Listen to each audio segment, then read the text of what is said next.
স্বাগতম সবাইকে আমাদের এয়ার কম্পিউটার ফাউন্ডেশন ডিজিটাল প্রোগ্রামে। আমি আশিস। আজ আমরা শিখব একটা কম্পিউটার সিস্টেমে কি করে কাট, কপি এবং পেস্ট করতে হয়, অর্থাৎ কাট কখন করব, কপি কখন করব এবং পেস্ট কখন করতে হয়। এই বিষয়গুলো ডিটেলসে জানার জন্য আমরা আমাদের কম্পিউটার স্ক্রিনে চলে আসি। আমরা কাট কপি পেস্ট বোঝার জন্য আমরা এখানে একটি ওয়ার্ডের পেজ ওপেন করেছি, যেখানে আমি তিনটে ভিন্ন কালারের এয়ার কম্পিউটার ফাউন্ডেশন কথাটি লিখেছি এবং এখানে 1 2 3 4 5 6 করে 6টা পয়েন্ট লিখেছি। আমরা প্রথমে শিখব কপি করা। কপি কি?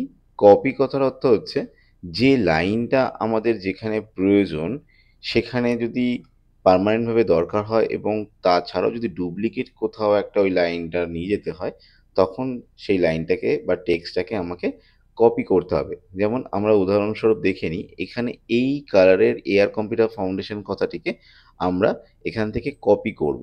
তাহলে এই কথাটিকে আমি সিলেক্ট করছি। করার পরে দুটো অপশান, আমরা হয় এটার উপর রাইট ক্লিক করে কপি করতে পারি, অথবা এর শর্টকাট হচ্ছে কন্ট্রোল+C, অর্থাৎ কন্ট্রোলের সাথে সি করে আমরা কপি করতে পারি।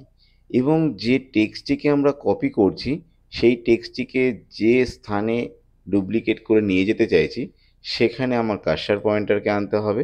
আনার পরে আমাকে পেস্ট করতে হবে। কি করতে হবে? পেস্ট। পেস্ট করার অপশানও সেম, রাইট ক্লিক করব, করে পেস্ট অপশানে আসব, অথবা কন্ট্রোল+V। তো আমি এখানে শর্টকাট ইউজ করছি, কন্ট্রোল+V। আমার এই সেম কালারের লাইনটা এখানে কপি হয়ে চলে এসেছে। এবার যদি আমরা কাট করতে চাই, কাট কাট কথার অর্থ হচ্ছে যে স্থান থেকে আমি টেক্সটটাকে সিলেক্ট করব সেখানে টেক্সটটি আর থাকবে না, সেখানে পার্মানেন্টভাবে সেখান থেকে উঠে যাবে এবং যেখানে আমি নিয়ে যেতে চাইছি সেখানে গিয়ে পেস্ট করব। তাহলে আমি এই টেক্সটটিকে প্রথমে সিলেক্ট করলাম, করার পরে রাইট ক্লিক করে কাট, অথবা কন্ট্রোল+X। কন্ট্রোল+X হচ্ছে শর্টকাট, কন্ট্রোল+X করব। এখানে দেখো পুরো জায়গাটা ফাঁকা হয়ে গেছে, অর্থাৎ এইটা কাট হয়ে গেছে। আমি যেখানে এই জিনিসটাকে আমি রাখতে চাইছি বা টেক্সটটাকে আনতে চাইছি সেখানে রাইট ক্লিক করব, করে পেস্ট, অথবা কন্ট্রোল+V। কন্ট্রোল+V অর্থাৎ এই প্রথম টেক্সটটা আমরা কপি করেছিলাম, তাই এখানে টেক্সটটাও রয়েছে এবং যেখানে আমি পেস্ট করেছি সেখানে পেস্ট হয়ে গেছে।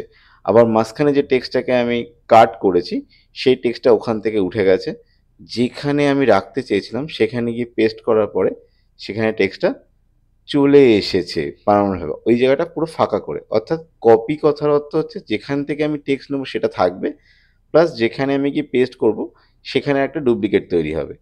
কাট করার সময় যেখান থেকে আমি টেক্সটটাকে কাট করছি সেখান থেকে চলে যাবে, যেখানে আমি নিয়ে রাখতে চাইছি সেখানটায় পেস্ট হয়ে চলে আসবে।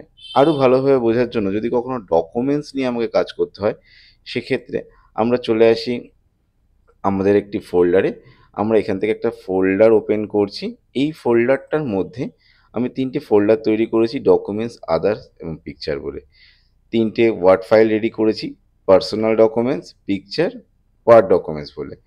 আমি পার্সোনাল ডকুমেন্টসটাকে পার্মানেন্টভাবে এখান থেকে তুলে নিয়ে আমি আমার ডকুমেন্টস ফাইলের মধ্যে রাখতে চাইছি। তাহলে কি করব? আমি আমার পার্সোনাল ডকুমেন্টসটাকে সিলেক্ট করলাম, রাইট ক্লিক করে কাট করতে পারি, অথবা কন্ট্রোল+X। কন্ট্রোল+X করলাম, ফাইলটা এখান থেকে হালকা একটু শ্যাডো হয়ে গেছে। আমি ডকুমেন্টস ফাইলটাকে ওপেন করে এর মধ্যে রাইট ক্লিক করে পেস্ট অথবা কন্ট্রোল+V করতে পারি। এখানে আমার ডকুমেন্টস ফাইলটা চলে এসেছে। আমরা এখান থেকে ব্যাক করি। এখানে কিন্তু আমাদের আর পার্সোনাল ডকুমেন্টস ফাইলটা নেই। কোথায় চলে গেছে? ডকুমেন্টস ফাইলের মধ্যে। এবার যদি পিকচার ফাইলটাকে আমি একটা কপি করি, তাহলে পিকচার ফাইলটা এখানে একটা থাকবে, প্লাস আমি যে ফোল্ডারের মধ্যে নিয়ে যেতে চাইছি সেখানে একটা ডুপ্লিকেট তৈরি হবে। তাহলে পিকচার ফোল্ডারটাকে সিলেক্ট করলাম, পিকচার ফোল্ডারের উপর রাইট ক্লিক করে কপি করতে পারি, অথবা কন্ট্রোল+C। আমি এখান থেকে রাইট ক্লিক করেই কপি করছি। করাতে দেখা গেল এটা আর শ্যাডো হয়নি, যেরকম নর্মাল ছিল সেরকমই আছে। ওর একটা প্রতিচ্ছবি আমি কোথায় গিয়ে পেস্ট করব?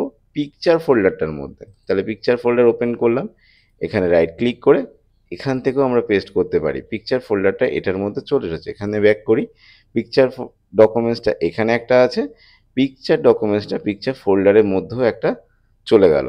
তাহলে এটাকে যদি আমরা কাট করব, এখান থেকে আমরা রাইট ক্লিক করে কাট করছি, করে এটাকে আমরা আদার্স ডকুমেন্টসের মধ্যে পার্মানেন্টভাবে নিয়ে যেতে। তাহলে এখান থেকে এটা কি হয়ে গেছে, শ্যাডো হয়ে গেছে।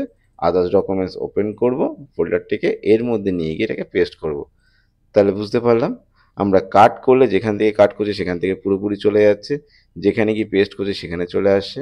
আর কপি করলে যেখান থেকে আমি কপি করছি সেখানে সেই ফাইলটা সেইভাবেই থাকছে, তার একটা ডুপ্লিকেট কপি যেখানে গিয়ে আমি পেস্ট করছি সেখানটায় চলে আসছে।